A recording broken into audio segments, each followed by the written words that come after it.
నమస్తే. ఇన్నాళ్ళు నన్ను సపోర్ట్ చేస్తూ, ఎంకరేజ్ చేస్తూ మీ ప్రేమని నాకు అందిస్తున్న ప్రతి ఒక్కరికి కృతజ్ఞతలు.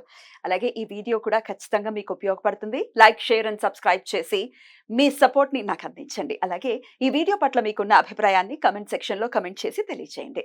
ఇప్పుడు వీడియోని చూద్దాం. నమస్తే, వెల్కమ్ టు అవర్ ఛానల్. నేను పద్మిని. ప్రస్తుతంతో పాటు ప్రముఖ ఆధ్యాత్మికవేత్త, నారీసేన ఫౌండర్, దత్త ఉపాసకురాలు శ్రీమతి లతా దత్త గారు మనతో పాటు ఉన్నారు. మాట్లాడదాం. అక్క నమస్తే అక్క. జయ గురుదత్తారా. శ్రీ గురుదత్త అక్క. పీఠం పెట్టేశారు ఆల్రెడీ. పీఠం అనేది చాలా చాలా వైభవంగా ఆవిష్కరణ అనేది జరిగింది. సో ఇట్లా మరి ఎలా వస్తున్నారు భక్తులు, ఎలా వస్తున్నారు, ఎవరెవరో వస్తున్నారు అని మీరు నాకు ఆఫ్ ద రికార్డ్ చెప్తూ ఉన్నారు. ఒక్కసారి చెప్పండి అక్క, ఎవరో ఎట్లాంటి కష్టాలతో వస్తున్నారు, ఎట్లాంటి అంటే మార్గాలు, అంటే వాళ్ళకి వాళ్ళు చేసుకునే విధంగా ఏం చెప్తున్నారు, ఒకసారి మాకు కూడా చెప్తారా? తప్పకుండా పద్మిని, నీతో కాకపోతే ఎవరితో షేర్ చేస్తాను. అసలు ఆ మనసులోని అంటే వాళ్ళు చెప్పుకుంటుంటే స్వామి నిజంగా మనకి ఎంత దయ కురిపిస్తున్నారు అనిపిస్తుంది. అవునక్క. ఒక్కొక్కరి సమస్య అంటే నిజంగా నేను స్వామిని ఒకటే కోరుకున్నాను, ఏంటంటే స్వామి మీరు వచ్చి కూర్చుంటున్నారు అని అంటే ఎవరైనా సరే మా కర్మ ఇది, మా బాధ ఇది, మేము భరించలేకపోతున్నామని వచ్చి చెప్తే మీరే చెప్పారు ఏమని, కర్మలన్నీ తిరిగిన తర్వాతే నేను పరిచయం అవుతాను, అలాగే మీరు నా దగ్గరికి రాగలరని. అందుకే మీరు వచ్చి కూర్చున్నారేమో, అందుకే మీరు పరిష్కారం చెప్తారేమో అని. వాళ్ళు రాగానే పద్మిని ఒక్కొక్కరు ఒక బాధతో, అంటే ఒక భక్తులందరూ ఒక్కొక్కరు ఒక్కొక్క బాధతో ఒక 2-3 ఇన్సిడెంట్స్ చెప్తాను. ముందుగా నాకు బాగా కలిసి వేసిన సంఘటనలు చెప్తాను. ఒక ఇద్దరు దంపతులు పెద్దవాళ్ళు అసలు ఫస్ట్ వచ్చారు, పాపము వెయిట్ చేశారు. నేనేమో కొంచెం చిన్న పనిలో ఉన్నాను, కూర్చున్నారు. మన లైవ్ చూసారంట. అప్పటి వరకు వాళ్ళకి తెలియదు, ఎలాగో చూస్తుంటే శ్రీపాదుడు కనబడ్డాడంట మన లైవ్ ద్వారా. చూసి వచ్చారు, ఇలా చెప్తూ ఉండి ఇంకొక ఆవిడ్ని కూడా తీసుకొని వచ్చారు. ఇంకొక ఆవిడకి హెల్త్ ఇష్యూస్ ఉన్నాయి, ఆవిడ కోసం వీళ్ళు వచ్చారు. పాపం ఆవిడకి ఎలాగైనా నయం చేయాలి అని. ఎంత మంచి సంకల్పం చూడండి. పరహితం కోరుకుంటున్నారు ఇద్దరు చక్కగా.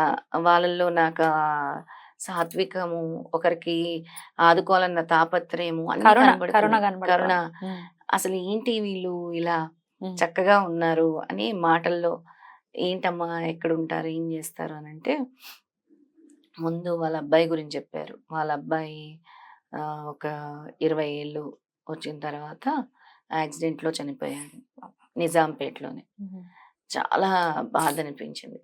అంటే చాలా మనకి హృదయము కలిచి వేసేసి, అంటే చేతికి అందిన కొడుకు అంటే బాధ తల్లిదండ్రులకే తెలుసు. అనుభవించిన తల్లిదండ్రులకే, మనకి వింటేనే ఇంత బాధగా ఉంటే వాళ్ళు ఎంత పెయిన్ అనుభవించి ఉంటారు. తర్వాత మళ్ళీ మాటల్లో మా అమ్మాయి కూడా ఇదైపోయిందండి మొన్న కోవిడ్. అసలు ఎంత బాధ అనిపించిందంటే, ఎందుకు నాయన నువ్వు అన్ని మనం గురుచరిత్రలో చదువుతాం కదా, వెంటనే శ్రీపాదుడు కనుక్కున్నాను, ఎందుకు నాయన వీళ్ళకి ఈ కర్మ అని వాళ్ళ ప్రారంధ కర్మల గురించి మాట్లాడాను కాసేపు. ప్రతి దానికి ఆన్సర్ శ్రీపాదుడిని అడుగుతున్నాను. ఆయన ఎదురుగా ఉంటున్నారు కదా, నాయన వీళ్ళ ప్రారంధ కర్మలు అయి ఉంటాయి, ఇక ఈ జన్మతో దీన్ని ఆపేసే, వీళ్ళకి వచ్చే జన్మలో ఇది చేయకు, వాళ్ళు ఏం చేశారు ఆ జన్మలో ఈ బాధ అనుభవిస్తున్నారు. ఇద్దరు కూడా అసలు మాకెందుకు ఈ జన్మ అని అనుకున్నారట. ఎందుకండి పిల్లలు, ఆ పాప కూడా పెద్ద పాపే, ఆవిడకి పెళ్ళయి 2 పిల్లలు కోవిడ్ లో చనిపోయారు, మొన్న కోవిడ్ లో. అయితే వాళ్ళని ఎట్లా ఎవరు చూస్తున్నారు, 2 పిల్లలు ఇలా అయిపోతే? చాలా అద్భుతమైన ప్రశ్న అడిగావు. వాళ్ళ అల్లుడు చూస్తున్నాడు. ఎక్కడైనా విన్నావు ఇది? ఇవాళ తల్లిదండ్రులే భారం అయిపోయి వృద్ధాశ్రమాల్లో వేస్తున్న రోజుల్లో అల్లుడు వీళ్ళిద్దరిని చూసుకుంటున్నాడు. ఆ మహానుభావుడికి నిజంగా చేతులు ఎత్తి నమస్కరించాలి. ఎందుకంటే ధర్మం ఇంకా బ్రతికుంది అని చెప్పడానికి ఇట్లాంటి నిజంగా నమస్కరించాలి మనం. ధర్మం బ్రతికుంది, ఎంత చక్కగా నేను అడిగాను. చాలా మీరు ఆనందంగా ప్రశాంతంగా, మా అల్లుడమ్మా నా కూతురు బంగారం, ఎప్పుడు మాట ఇచ్చింది, నా కూతురు మాట మా అల్లుడు నిలబెట్టి మమ్మల్ని చూస్తున్నారు అని అంటే, నేను అన్నాను ఒకటే, మీ మనవల కోసం మీరు ఉండాలి. వారు కూడా చెప్పారంట, మనం ఇలాగ అనకూడదు, మనం ఏ జన్మలోనూ చేసుకున్నది, ఈ జన్మలో మళ్ళీ మనం తప్పు చేసి మనం ఇలా ప్రాణాలు తీసుకోవడం అనేది పెద్ద తప్పు. ప్రాణాలు తీసుకోవాలనుకున్నారా? ఒక సందర్భంలో అనిపిస్తుంది కదరా, పిల్లలే లేనప్పుడు మనకి ఎందుకు ఈ జీవితం, కడుపులో పుట్టిన 2 పిల్లలు లేనప్పుడు ఎందుకు ఈ జీవితం అనిపిస్తుంది.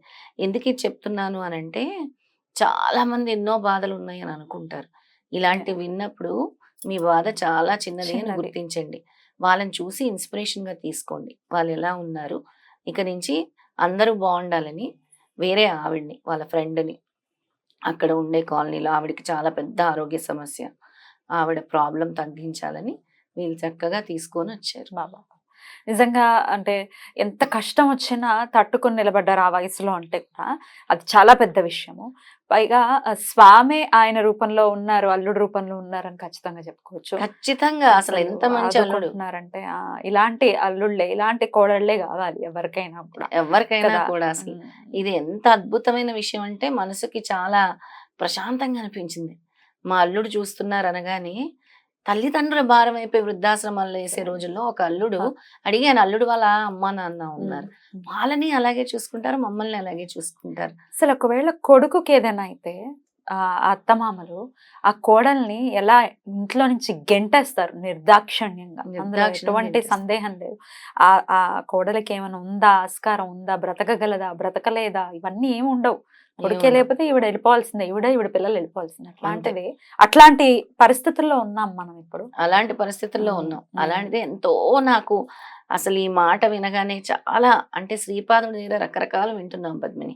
ఇంకొకరు కూడా అలాగే వచ్చి వాళ్ళ బాధ. అసలు ఎందుకు ఆ బాధలొస్తాయి అనంటే వాళ్ళకుండే పితృదోషాలు ఎప్పుడు నేను చెప్తూ ఉంటాను.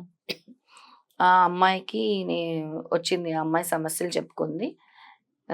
చెప్పుకొని ఒక 2 సంవత్సరాల నుంచి ఇలా అవుతుంది అనగానే ఫస్ట్ నేను అడిగిన ప్రశ్న అంటే నేనంటే ఏదైనా నాకు శ్రీపాదుడే చెప్తున్నాడని భావిస్తాను. హ్మ్. మీ ఇంట్లో ఎవరైనా చనిపోయారా? మా మామగారు చనిపోయారు. పితృదోషాలు. ఆయన చనిపోయిన కానించి మీకు అస్సలు బాలేదు గదా! అవును. పితృదోషాలు. చిన్న పిల్లలు ఇద్దరు. చిన్న పిల్లలు. చిన్న పాపకి ప్రాబ్లమ్ అంటే ఏదో చాలా చక్కగా ఉండేది. ఆ పాపకి కాలు ఇదయ్యి, ఆ పాపకి కాలు లిఫ్ట్‌లో ఇదయ్యి, ఆ పాపకి ప్రాబ్లమ్ వచ్చింది. తర్వాత వాళ్ళ బాబుకి కూడా ప్రాబ్లమ్. ఒక సమస్య. అలాంటివి మనం చెప్పలేం. బయటకి చెప్పండి. చాలా హెల్త్ రిలేటెడ్ ప్రాబ్లము. చాలా నెలల పిల్లోడనమాట. అరే! వెంటనే స్వామి చెప్పారు. ఇది పితృదోషాలు రిలేటెడ్ అని. ఒకటే చెప్పాను. స్వామి ఎలా పరిష్కారాలు చూపిస్తున్నారని అడిగావు కదా! స్వామి నీ దగ్గర కష్టం అని వచ్చిన వాళ్ళకి మీరు సమాధానం చెప్పి ధైర్యం ఇచ్చి పంపించాలని నేను ఆయన్ని వేడుకుంటాను. స్వామి నాకు చెప్పింది ఆ అబ్బాయికి ఏదో ఆపరేషన్ పడాలి. చాలా పెద్ద ఆపరేషన్. స్వామి వెంటనే ఇచ్చిన ఆన్సర్ ఏంటంటే ఆపరేషన్ పడదు అని. మరి అది నిజం అవ్వాలని కోరుకుంటున్నాను. ఖచ్చితంగా. స్వామి అన్నారంటే నిజమే. ముమ్మాటికి. చెప్పారు. రైట్. వెంటనే స్వామి చెప్పింది ఏంటంటే 13వ అధ్యాయము 41 రోజులు చదువుకోవాలి. దత్త చరిత్ర నుంచి గురు చరిత్రలో. గురు చరిత్రలోని మన గురు చరిత్ర. ఎందుకంటే శ్రీపాద చరిత్ర కూడా ఉంది. అంతే అంతే అంతే. గురు చరిత్రలోనే 13వ అధ్యాయము 41 రోజులు చదవమని ఎకరాల భరద్వాజ గారు. ఎకరాల భరద్వాజ గారిది. సిద్ధమంగళ స్తోత్రం కూడా 11 రోజులు అని అంటే కాదమ్మా 41 రోజులు చదవాలి. చాలా పెద్ద ప్రారంభ. రోజుకి ఎన్ని సార్లు? 11 సార్లు. అలాగే 3 అమావాస్యలు. 3 అమావాస్యలు స్వయంగా వాళ్ళ ఇంట్లో తెల్ల అన్నం ఉండి నల్ల నువ్వులేసి కాకులకి పెట్టాలి. 3 అమావాస్యలు పిఠాపురం పాదగయలో వాళ్ళు పిండ తర్పణాలు చేయించాలి. ఇది స్వామి ఇచ్చిన ఆన్సర్. ఇది నా చేతుల్లో ఏం లేదు. చెప్పారా వాళ్ళకి? చెప్పేశాను వెంటనే. స్వామి ఏం చెప్పారో అదే చెప్పాను. కరెక్ట్ గా వాళ్ళకి అంటే ఏదైతే స్వామి చెప్పారో, ఏదైతే నేను ఊహించానో అదంతా స్వామి నాకు కల్పించిందే కదా. మనం జాతకాలు చూడట్లేదు, జ్యోతిష్యాలు చూడట్లేదు. స్వామి కల్పించిన స్ఫురణ చూడగానే పితృదోషాలని చాలా క్లియర్ గా అర్థమైంది. అందుకే ఈ అమ్మాయి సఫర్ అవుతుంది. ఈ అమ్మాయి కూడా బాగుండే కూడా బాగా వెయిట్ లాస్ అవటము, ఒక నెగటివ్ ఎనర్జీతో బాగా సఫర్ అవుతున్నారు పిల్లల్ని చూస్తే కూడా. అప్పుడు స్వామి చూపించిన పరిష్కారం ఇది చూపించారు. ఇది చెప్పారు. డెఫినెట్ గా ఇది చేసుకుని స్వామి అనుగ్రహంతో ఆ పితృదోషాల నుంచి బయటపడి పిల్లలు చిన్న పసిపిల్లలు, అక్కడ చూస్తే పెద్దవాళ్ళు, ఇక్కడ చూస్తే పసిపిల్లలు, ఇద్దరు పసిపిల్లలు, ఇంత పిల్లలు. అసలు ఆ తల్లి ఏడుస్తుంటే కూడా శ్రీపాదుడి దగ్గర ఎంతో బాధ. అంటే ఏదైతే స్వామి ఎందుకు రావాలనుకుంటున్నారు ఇప్పుడు అర్థమైంది. ఒక్కొక్కరి కష్టాలు తీరాలి. ఒక్కొక్కరి కష్టాలు తీరాలి. ఇప్పుడు ఎలా అంటే అందరూ డబ్బుతో చేయలేరు కదరా. కొన్ని వచ్చి ఎక్కడికి తిరిగి ఖర్చు పెట్టినా స్వామి చెప్పాలి పరిష్కారాలు. డబ్బు పోతుంది కానీ పరిష్కారం కూడా అలాగే దత్తక్షేత్రాలకు కూడా వెళ్ళమన్నారు. బ్యూటిఫుల్ అక్క. ఇట్లా ఎన్నెన్నో కథలు, ఎన్నెన్నో ఎన్నెన్నో కన్నీటి కథలు గాథలు. ఖచ్చితంగా. ఎన్నెన్నో కథలు. ఒక ఆవిడ అసలు ఎక్కడో ఇక్కడ ఉండరంట, మన ఛానల్ నుంచి తెనాల్లో ఉంటారంట. వెతుక్కుంటూ తను పుట్టింటికి వచ్చారు. తనకు కూడా స్పైనల్ కార్డ్ ప్రాబ్లం అంట అసలు చాలా. ఎలాగ నేను అందుకే స్వామి దగ్గరికి వచ్చాను తగ్గిపోవాలని అని అంటే, స్వామి దగ్గర సంకల్పం చేసుకొని వెళ్ళండి, తప్పకుండా తగ్గుతుంది మీరు. ఈ విధంగా మీరు గురుచరిత్ర పారాయణం అంటే ఆవిడకి తెలియదంట ఏం చదవాలి ఆరోగ్య సమస్యలకని. స్వామి చెప్పిన అధ్యాయము 13వ అధ్యాయం మీరు చదవండి అని చెప్పాను. ఒక మంత్రం మీరు వెళ్ళే లోపల వచ్చి తీసుకోండి, స్వామివారి మంత్రం. ఇట్లా సమస్యలతో వచ్చిన వాళ్ళందరికీ కూడా స్వామి కృప పరిపూర్ణంగా ఉండాలని మనస్ఫూర్తిగా కోరుకుంటూ, మరి మీరు కూడా వెళ్ళాలి దత్తపీఠాన్ని, శ్రీపాద శ్రీవల్లభ దత్తపీఠాన్ని గనక చూడాలి అనుకుంటే గనక లైవ్ వీడియో ఉంది, ఆవిష్కరణ రోజు లైవ్ వీడియో ఏదైతే ఉందో అందులో లొకేషన్ కి సంబంధించిన డీటెయిల్స్ ఉన్నాయి కాబట్టి ఒక్కసారి చూడండి. రైట్ అక్క, thank you so very much అక్క. నమస్తే. జై గురుదత్త. శ్రీ గురుదత్త.